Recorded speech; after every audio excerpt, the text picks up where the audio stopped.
Through my Instagram account, I had been sharing some of the gains that I've made over the past several weeks. And I've had a lot of questions, people reaching out to me saying, hey, how are you doing this? How are you making these profitable gains? And so today I'm going to share with you kind of what I'm doing.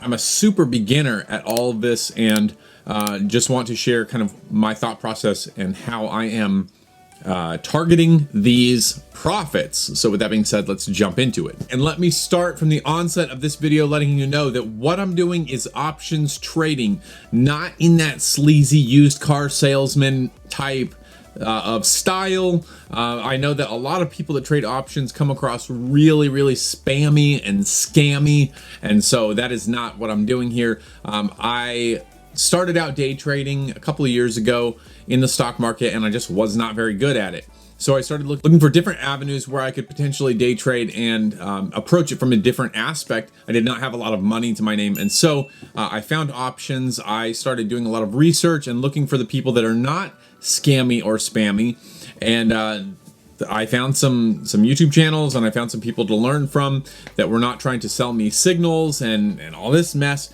And so I started on my journey 7 weeks ago, and I've grown my trading account from $450 to over $5,000 in just 8 weeks. And that is every single week so far of that 7 or 8 weeks has been a green week consistently. Now, that's not to say that I didn't take losses on 1 or 2 trades during the week. It just means that overall during that week, I made more green trades than I have red trades. My specific method is to go super niche, super focused on 1, 2, or 3 stocks or ETFs and trade the options within those. I don't get spread out. I don't rush all over the place looking for things. I just look at between 1 and 3 different stocks. Today we're going to be talking about SPY. SPY tends to be a little bit more expensive when it comes to buying the options, but I'm going to show you how I look at SPY and how I make money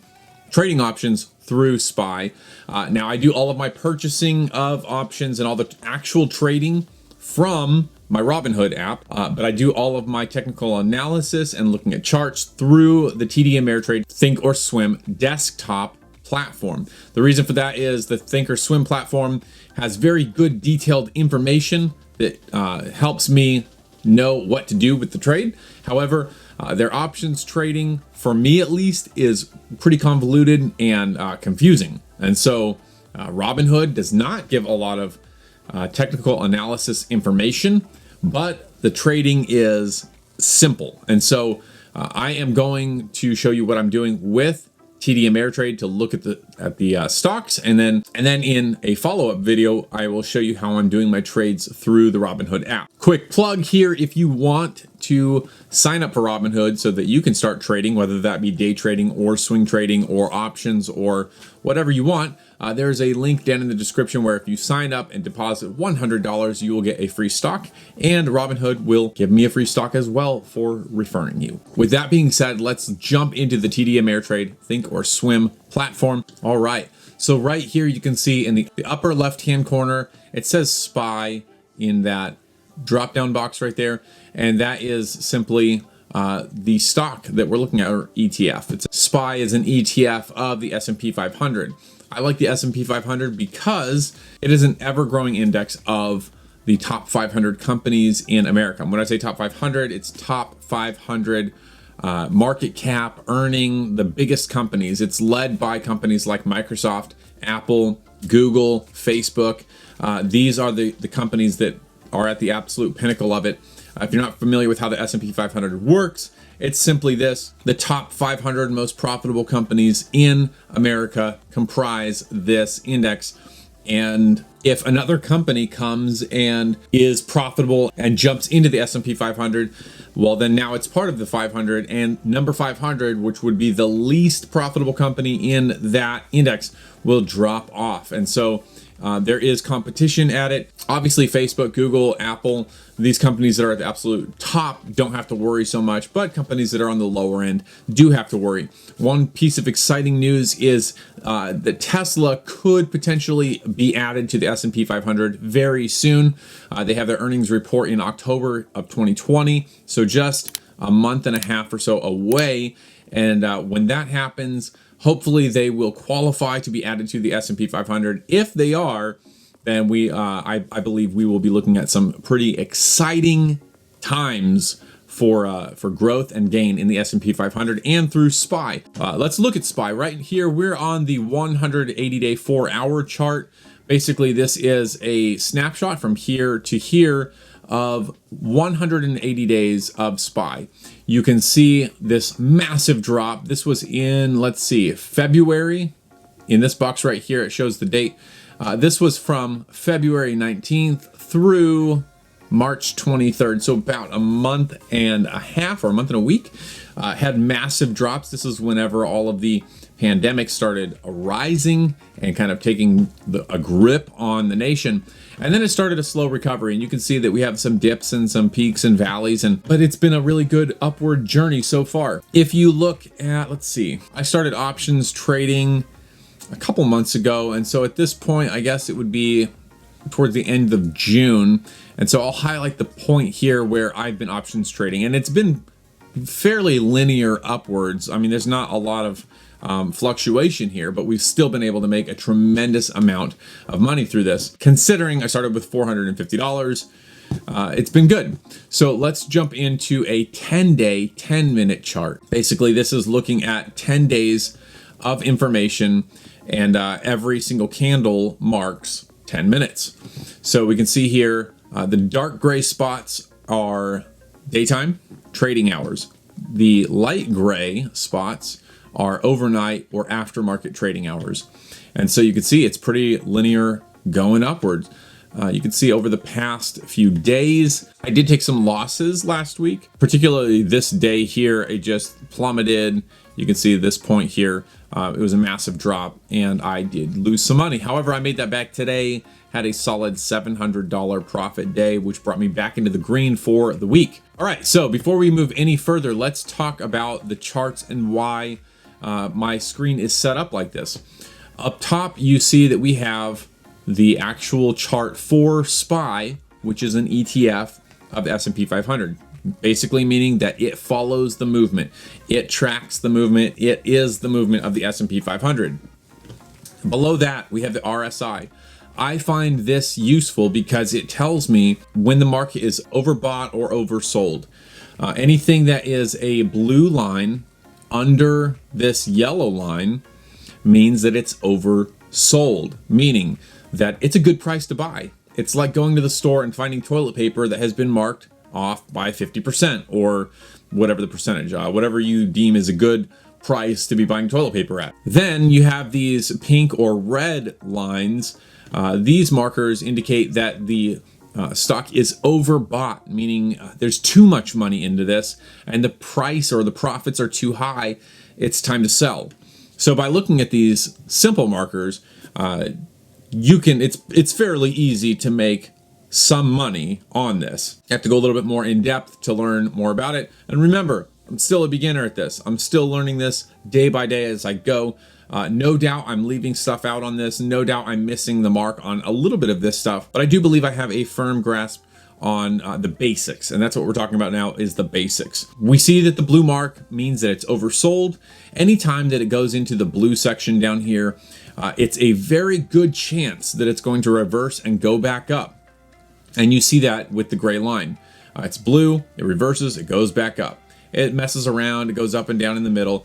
And then whenever you get to an overbought side, meaning it's red above that kind of yellow line, there's a very good chance it's going to reverse and go down. And you can see every single time it does that, we see it go down. We see a decline in the price. And so red up here, it goes down. It hits the blue, it spikes back up.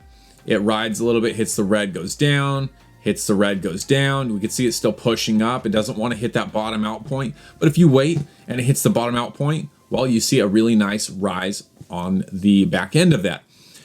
Below that is the MACD. I don't know what MACD stands for. I don't know what RSI stands for, just being honest.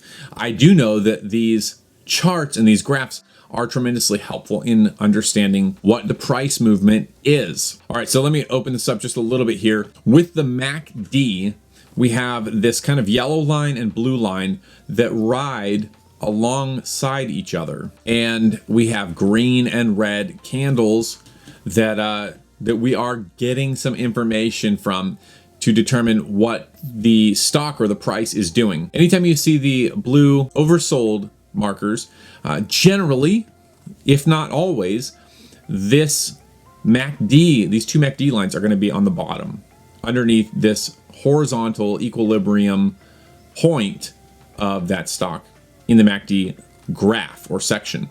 Anytime you see an overbought red mark, those lines down in the MACD are going to be above that horizontal purple line. Zoom in here so you can kind of get an idea of what I'm talking about. Here we have an overbought red section up here, and the lines are on top down in the MACD, and vice versa. Oversold, they're at the bottom. Good.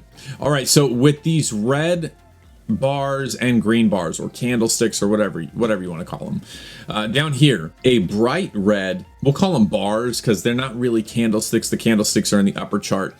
These bright red bars are that the price is actively going down. The dark red bars are where the price is trying to reverse and start to move the opposite direction. The same is true with green. The bright green is that the price is actively moving up. The dark green is that it's starting to turn and go back down. Now you can see here, perfect example. We have bright green, bright, dark, bright, all in the green. So it's kind of doing this like upward sort of motion. However, it can go, like we see here, it can go bright green, dark green, and then straight into bright red, which means that it's clearly on the downward slope. What I've been doing for my whole purchasing process throughout the past several weeks is I'm looking at these charts and I'm simply just buying whenever that blue mark of being oversold shows up. I'm buying it there, and then I'm just selling it whenever it peaks out. Now that could be a day or two, it could be the same day. Today it was 43 minutes for $700 gain.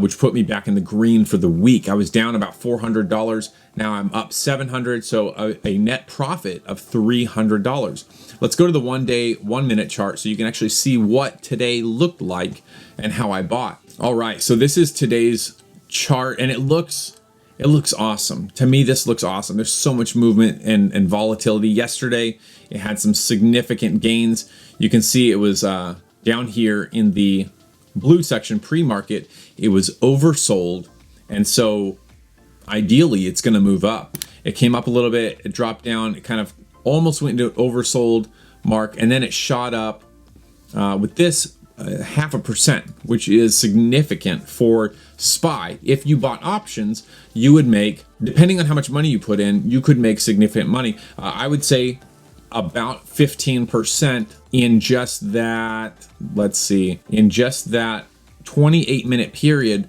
would have been about a 15% gain, depending on the option that you chose and that sort of thing. But the way that I'm trading, that would have been a 15% gain. That's incredible. You can't do that. It's very difficult to do that with normal stocks, and to be able to do that 2 or 3 times a week, that's difficult with regular stock day trading. Then you see right here, there was another little dip and then a push back up. You'd see that correlate with the green and red bars down here in the MACD. I noticed that because there was such a strong push yesterday, I didn't get to take advantage of it because I was out of my day trades because of the PDT rule, and I speculated that today would hold some significant movement. Recently, Apple did their stock split, and so yesterday their stocks went wild. Well, right off the bat today, we had a huge sell-off, and I believe that was from people taking their profits in Apple's stock. It went up several percent yesterday, and people wanted to take profits. So we see a significant drop here right off the bat in the morning. You see down here in the RSI, it goes into that blue oversold section. And remember what we said, you want to be buying in the oversold section or as it's coming back up. And so that's what I took advantage of. As it started coming back up, I bought right here at this point, right there where my red horizontal line is hitting that green candle. That is where I bought my options for the day. This continued moving up and down for a little while. Went down, my money was down by $100, then it went up and I was up by a couple $100, then it went way down. I was down by $400 or $500. Then it went back up and I broke even, and then down. I was down by $600, And I didn't think it was going to look very good for the day because down here, I mean, at this super low point, it wasn't even oversold at this point. However, for whatever reason, it started jumping, and it continued to jump until our candles peaked out over the upper VWAP. Once it did that, I sold out. I knew that it was not going to go any further, and you can actually see down here in the RSI, it was oversold at that point.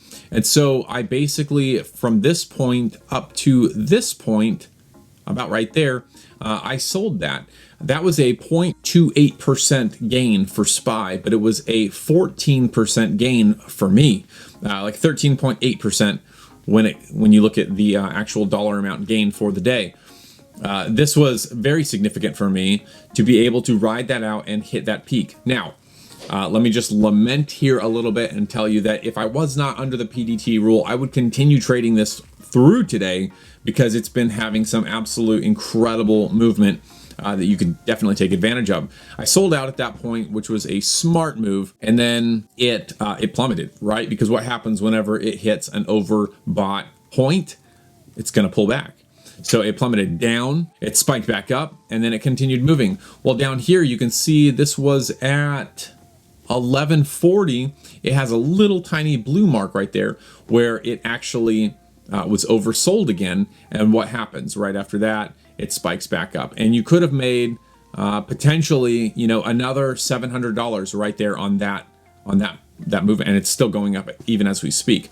So this is how I've been targeting my trades, is just by watching this. Now let me say this real quick. I have noticed something that most days, we'll say maybe 6 out of 10 days, so most trading days, around 10 o'clock, anywhere from 9:40 to 11 a.m. Eastern time, there is generally a significant drop in the S&P 500. I believe this is from people the previous day taking their profits for the day, and then they jump back in after it hits the bottom. Those people that are able to sell at the high point and then the market falls, they jump back in at the low and they can ride it back up and make more profits. It just makes sense. So here we see it dropped significantly right off the bat this morning, and then right at 9:45 it goes into the red and it continues to drop, and then it recovers and it drops again right at 10:08. Like clockwork, 6 to 8 out of 10 trading days it does this. I've looked over chart after chart going back months, and it tends to do this. Right around 10 o'clock it drops. My friends and I, my trading buddies and I, call this the 10 o'clock drop.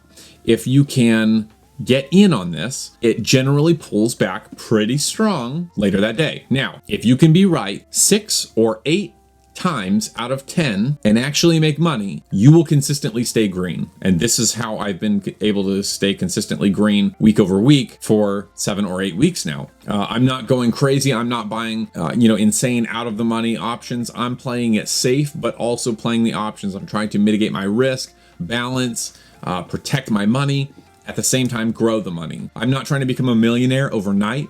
I'm trying to grow consistently so that in a year or two, we are at that 6 or even 7-figure net profit point. So when I saw that first initial drop this morning, I thought, oh, the 10 o'clock drop came early.